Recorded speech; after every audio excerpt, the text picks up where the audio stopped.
అంటే ఏం కాదు పాపం మొత్తం అయిపోయింది కదా.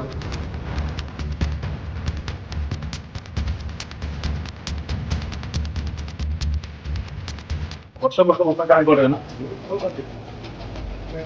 లేదండి అంతే మరి భూమిలో ఉంటుంది. ఇదెలా ఉంది?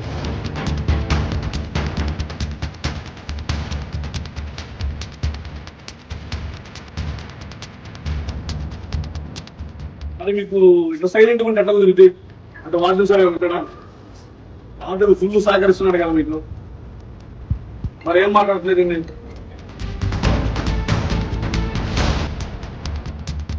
రేపు నుంచి విరోధాలు అబ్బాయి ఉంటాడు మీ జిల్లా అధ్యక్షుడు, అదేవిధంగా సాదిక్ వీళ్ళందరూ లోకల్గా వీళ్ళందరూ ఏడా ఉంటారు. ప్రతి వారం ఒకసారి విజిట్ చేస్తారు.